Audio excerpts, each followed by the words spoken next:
चक्रवाती तूफान दाना ने दी दस्तक। ओडिशा के धमारा तट से टकराया तूफान। ओडिशा और पश्चिम बंगाल समेत राज्यों में 10 राज्यों में असर। चक्रवाती तूफान दाना की दस्तक से समुद्र में उठी ऊंची ऊंची लहरें। 120 से 130 किलोमीटर की रफ्तार से चल रही हवाएं। तटीय इलाकों में हो रही है मूसलाधार बारिश। तूफान के मद्देनजर ओडिशा सीएम मोहन चरण मांझी ने भुवनेश्वर स्थित नियंत्रण कक्ष में देर रात तक रहे मौजूद हालात का लिया जायजा। कोलकाता के नवन्ना स्थित कंट्रोल रूम में जमी रही मुख्यमंत्री ममता। तूफान के मद्देनजर तटीय इलाकों में एनडीआरएफ की 56 टीमें तैनात। 3 लाख से ज्यादा लोगों को सुरक्षित स्थान पर शिफ्ट किया गया।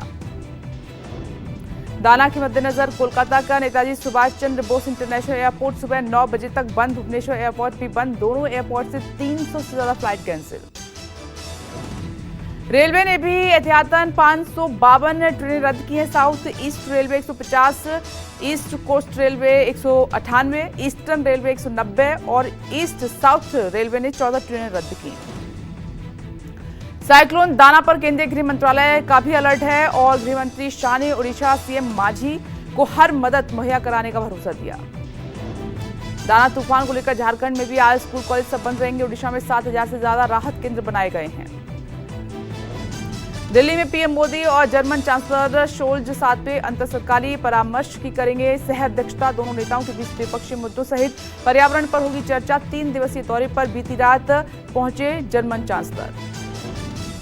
वाराणसी कोर्ट ज्ञान वापी मस्जिद पर आज सुनाएगा फैसला। मस्जिद परिसर का सर्वे कराने और पूजा करने के अधिकार को लेकर दायर याचिका पर सुनवाई 33 साल बाद पूरी हुई। सुप्रीम कोर्ट नीट काउंसलिंग पर आज अहम सुनवाई करेगा। नीट पीजी काउंसलिंग 2024 डेट तय हो सकती है। कोर्ट अगर छात्रों के पक्ष में फैसला सुनाता है तो काउंसलिंग में और देरी संभव है। झारखंड के पूर्व सीएम मधु कोड़ा की याचिका पर सुप्रीम कोर्ट में सुनवाई। कोयला घोटाले में निचली अदालत से मिली 3 साल की सजा पर रोक लगाने की मधु कोड़ा ने की है मांग।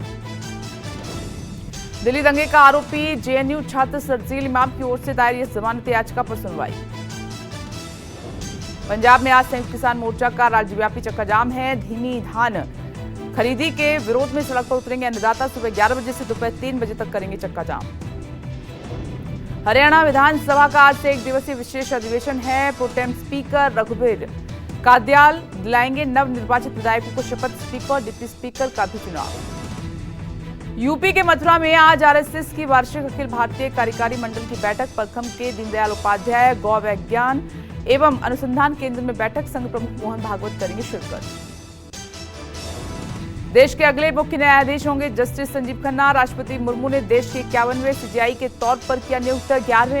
11 नवंबर को लेंगे शपथ। जस्टिस डीवाई चंद्रचूड़ की लेंगे जगह। जम्मू कश्मीर के गुलमर्ग में सेना के काफिले पर आतंकी हमला हुआ है। हमले में 2 जवान शहीद हो गए, 3 जख्मी हैं। बूटा पथरी इलाके में घात लगाकर आतंकियों ने हमला किया। जैश से जुड़े संगठन पीएएफएफ ने ली है जिम्मेदारी। सेना के वाहनों पर हुए हमले में 2 मजदूरों की भी मौत हो गई है। नागिन पोस्ट इलाके के पास हुए हमले के बाद पूरा इलाका सील है। सेना चला रही है सर्च ऑपरेशन। गुलमर्ग आतंकी हमले पर एलजी मनोज सिन्हा और सीएम उमर अब्दुल्ला ने जताया दुख। कहा कि आतंकियों की कायराना हरकत का दिया जाएगा मुंहतोड़ जवाब। बारामूला के बूटापथरी इलाके में आतंकी हमले के बाद बढ़ाई गई सुरक्षा। सड़कों पर आने जाने वाले वाहनों पर भी रखी जा रही है पैनी नजर। जम्मू कश्मीर के पुलवामा के त्राल में आतंकियों ने यूपी के एक मजदूर को मारी गोली। शख्स हुआ घायल। यूपी के बिजनौर का रहने वाला है मजदूर शुभम कुमार। गांधरबल आतंकी हमले के आरोपियों की तस्वीरें वायरल। 2 आतंकियों की तस्वीरें सामने आई। हथियारों से लैस दोनों आतंकी सीसीटीवी में कैद। दोनों आतंकियों के पाकिस्तानी होने की आशंका। यूपी, बंगाल, राजस्थान, बिहार सहित 13 राज्यों की 47 विधानसभा सीटों पर होने वाले उपचुनाव की नामांकन का आज आखिरी दिन है। 13 नवंबर को डाले जाएंगे वोट। वायनाड और नांदेड़ लोकसभा सीटों पर हैं उपचुनाव। झारखंड में पहले चरण में 43 विधानसभा सीटों पर होने वाले चुनाव के लिए नॉमिनेशन का आज आखिरी दिन है। 13 नवंबर को 43 सीटों पर डाले जाएंगे वोट। यूपी उपचुनाव को लेकर डिप्टी सीएम ब्रजेश पाठक और निषाद पार्टी प्रमुख संजय निषाद की आज ज्वाइंट प्रेस कॉन्फ्रेंस है। सुबह 9 बजे दोनों नेता होंगे मीडिया से मुखातिब। महाराष्ट्र में आज डिप्टी सीएम फडणवीस नागपुर दक्षिण पश्चिम विधानसभा सीट से भरेंगे पर्चा। फडणवीस नामांकन से पहले करेंगे रोड शो। महाराष्ट्र विधानसभा चुनाव में सीट शेयरिंग को लेकर दिल्ली में गुरुवार को महायुति नेताओं की हुई अमित शाह के साथ मुलाकात। शाह ने सीट बंटवारे पर सीएम एकनाथ शिंदे और अजित पवार के साथ की मैराथन चर्चा। बीजेपी नेता और डिप्टी सीएम फडणवीस ने शाह के साथ हुई बैठक के बाद किया दावा, महायुति में 278 सीटों पर सहमति बन गई है, बाकी 10 सीटों पर जल्द बनेगी रजामंदी। दिल्ली में महायुति दलों की बैठक में बोले अमित शाह, आगामी चुनाव में ख्याल रखना होगा कि बाकी प्रत्याशी ज्यादा खड़े ना हो सकें। सूत्रों से खबर है कि दिल्ली में महायुति की बैठक में एनसीपी अजीत गुट को लेकर चल रही खींचतान करीब करीब सुलझी, नवाब मलिक की उम्मीदवारी हुई खारिज। महाराष्ट्र में कांग्रेस ने गुरुवार को जारी की 48 उम्मीदवारों की पहली लिस्ट। पूर्व सीएम पृथ्वीराज चौहान को कराड़ साउथ से टिकट मिला है। प्रदेश अध्यक्ष नाना पटोले सकोली सीट से लड़ेंगे चुनाव। महाराष्ट्र में महाविकास आघाड़ी में बाकी बची सीटों को लेकर माथापच्ची जारी है। यूबीटी नेता संजय राउत ने शिवसेना उद्धव गुट के 100 सीटों पर लड़ने के संकेत दिए। एनसीपी शरद पवार ने 45 उम्मीदवारों की लिस्ट जारी की है। बारामती में फिर हुई परिवार की लड़ाई। अजित पवार के खिलाफ भतीजे योगेंद्र पवार लड़ेंगे चुनाव। दिल्ली में महायुति की बैठक के बीच एनसीपी अजित पवार गुट के नेता और मुंबई अध्यक्ष समीर भुजबल ने दिया इस्तीफा। समीर भुजबल नासिक के नांदगांव से निर्दलीय लड़ेंगे चुनाव। समीर भुजबल छगन भुजबल के भतीजे हैं। महाराष्ट्र चुनाव में अजीत गुट के पास ही रहेगा घड़ी सिंबल। सुप्रीम कोर्ट ने कहा कि बैनर पोस्टर में लिखे डिस्क्लेमर मामला कोर्ट में विचाराधीन है, 6 नवंबर तक जवाब दें।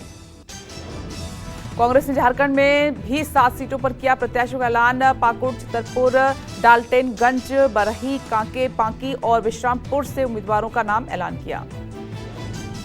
यूपी उपचुनाव के लिए एनडीए ने सभी 9 सीटों पर प्रत्याशियों का ऐलान कर दिया है। 8 सीटों पर बीजेपी ने अपने उम्मीदवार उतारे हैं। मीरापुर सीट से आरएलडी ने उम्मीदवार उतारा है। समाजवादी पार्टी ने यूपी की बची 2 सीटों पर उम्मीदवारों के नाम का ऐलान कर दिया है। गाजियाबाद से सिंह राज जाटव और खैर से डॉक्टर चारुक्यन को सपा से टिकट मिला है।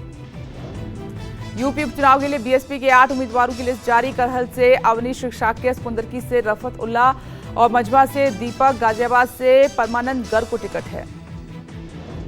झारखंड में सरायकेला से गणेश महली को टिकट दिया गया है। महली पूर्व सीएम चंपई सोरेन को देंगे चुनौती। खूंटी से जेएमएम ने बदला प्रत्याशी। स्नेहलता कुंडला की जगह राम सूर्य मुंडा को टिकट दिया है।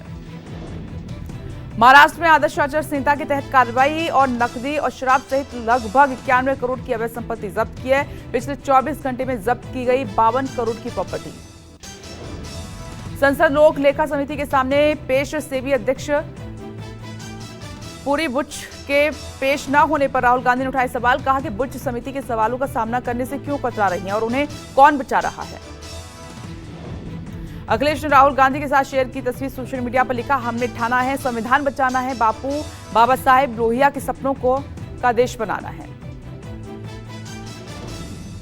यूपी में उपचुनाव में सभी सीटों पर साइकिल निशान पर चुनाव लड़ने की घोषणा पर बीजेपी का तंज। कहा कि हाथ का पंजा खाली रह गया, कांग्रेस अब हाथ मलती रहे।